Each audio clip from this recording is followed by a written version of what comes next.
Chris, we've reached the end of the season. How do you reflect on this campaign? It's been a long one.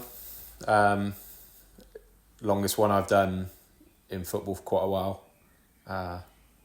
42 games plus your cup games. The winter break has probably made it feel a lot longer for every club. Don't think we've had a wet winter like that for a while. And it's just caused chaos, to be fair.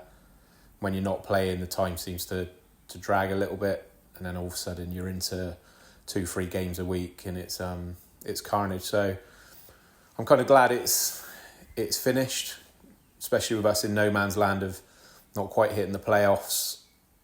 It was hard to keep lads motivated and making sure they were switched on. I think we're lucky we just got on a good run towards the end that kept them interested. So yeah, it's been a long old season for multiple reasons. I'm sure I'll speak for all the lads as well. Be glad for a break. Absolutely, and just missing out on the playoffs, was that the target to hit the playoffs? There was nothing from the club last summer.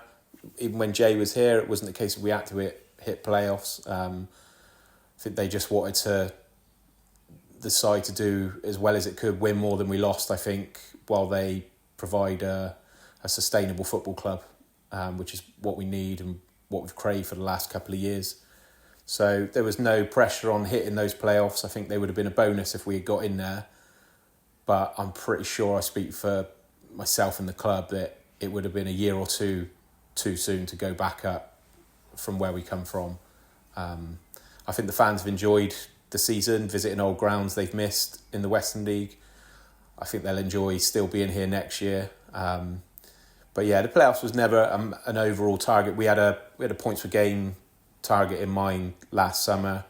We've probably fallen just short of that, but even with that, we wouldn't have got into the playoffs with the sides that have made it this year. With the players that have come in this season and have gone as well, how do you feel that the squad adapted to, a new league, a new environment? Okay, I think us as management as well, coming back into the Western League. Jay had obviously already played it for a number of years. Simo had been here with Danny and was really successful before. Obviously myself, I've dipped in and out little bits, but not over a whole season. And you learn a lot. A lot of the players that we got had obviously played before in the league. A few hadn't.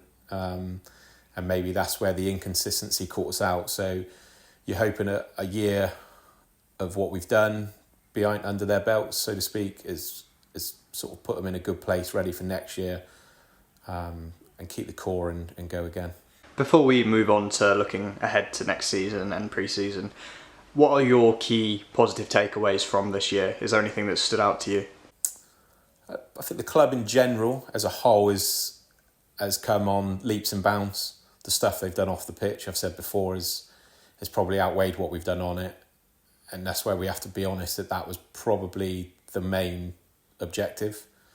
On the pitch, I think the lads have been brilliant for sort of 85% of the season. They've let themselves down at times on the pitch, off the pitch. They haven't quite stuck together as the unit they probably should have. But the positive is the run we're on now shows that they're a happy group. They can do it. It was just obviously a blip that caught us out. So we'll take all the positives. We'll sit down properly at the end of the season and go through where we as a management should have been better, where the players should have been better, what we've done wrong, and in terms of catering for their needs through the winter period, we didn't train enough. But listen, last couple of games we've had to leave players out, so we've kept the squad happy, which is a massive positive. It shows they're all enjoying their football at the football club. We've done okay to keep as many lads interested as we have, especially this time of year. So yeah, we've done all right. I think the club can be pleased with what they've achieved, and then the same for us. You mentioned a few things there. Are there any things that you look back on not so favourably? Yeah, obviously Jay going wasn't great. It wasn't in the script, that's for sure. But again, like I said, he had his reasons. We love him to bits. I went out with him Friday. I think it caught a few off guard. He put a lot into this football club before he left. Time and effort, more so getting players in. And then when he left, I think a few of the players were questioning whether they were still going to stay or should they after everything. So, yeah, we could have improved that. Obviously, a few lads left while a few were injured. So maybe from my side of things, I should have been a bit more proactive on signings. But then, at the time, it's difficult. If you bring 3 or 4 in and a few come back from injury, you're overstocked and you're not keeping everyone happy. I didn't want to waste people's time, didn't want to waste my time. We used the youth lads, which was another massive positive for the year. I mean, we were going with 3 or 4 most weeks at one point of the season, and they were perfect. A great example of the youth setup below us on what can come through, and if a few of them are patient enough to ride that season out, then they'll be fine. But apart from that, I don't think there's too much to dwell on. I think we've been all right.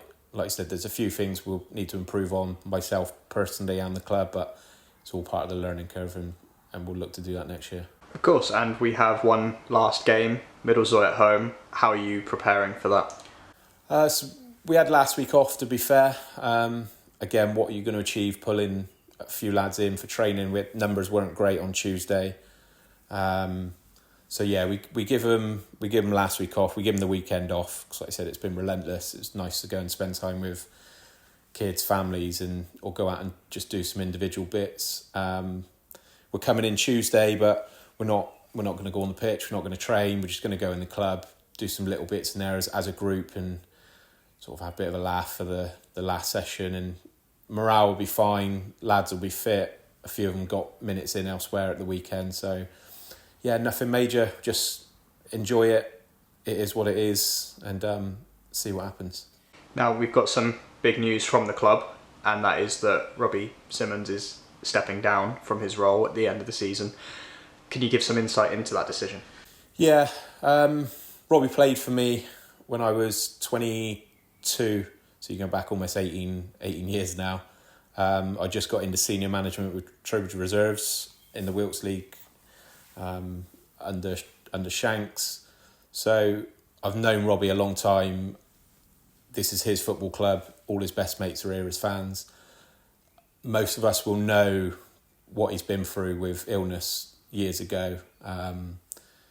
We were at a club together when it all came out, and it hit everyone pretty hard. So he spent years battling that and getting himself into a good place. He just feels now the time is right that with his body the way it is, and he's took a promotion at works, which has meant he's missed games recently. It's just the right time to call it a day. He'll be here as a fan most weeks. If we need him in the dugout for the odd game, he's happy to do it. If we need a session put on, he's happy to come and do it. I'll speak to him regularly 'cause as a football bloke, he's unreal. So it'll be a blow for us. It'll be a blow in that sort of sense, but on the other side of it, he's still there. So if we need anything or advice, sessions, he'll be fine. But I think it was if it was anyone else, I'd try and talk him out of it. But like I said, I've been there beside him while he's gone through everything. It is the right time for him personally. Spend some time with the family, continue doing up his house.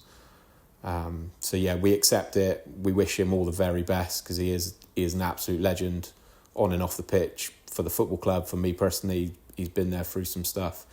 So yeah, we'll miss him, but not to the point we're not going to see him. He's still going to be around a lot, so we'll get out of him what we can, I'm sure. And ahead of our final game of the season, do you have a message to the supporters? Yeah, so the main bit of the job, or the positive, is the fan base. It's been unreal. Obviously, one or two have not been happy with what we've done at times, but we still see them come back through the gate now and again. So it shows they can't stay away from the football club. The core of the supporters have been unreal. You know, they don't just watch the football and go home. They're in the clubhouse here. They go into the bar at away games. Whether we win, lose or draw, they've got their football club. They're happy. We've done well enough to keep them happy enough, I think. And like I said, they're just massive for what we do. They're a big part of selling the football club. You know, when we've spoken to players and stuff in the past, they'll talk about away support that we've taken to their grounds, or when they've come here and it's a hard place. So yeah, the fans have been amazing. one last one. Come and enjoy yourselves. Hopefully the sun's meant to make an appearance Saturday. We've got presentation after, so as busy as I am, I'll try and speak to you at the game. If not, come in the bar after and have a drink, or feel free to hang around after sort of 7 and enjoy it with the lads. Fantastic. Thank you very much for your time, Chris. You're welcome.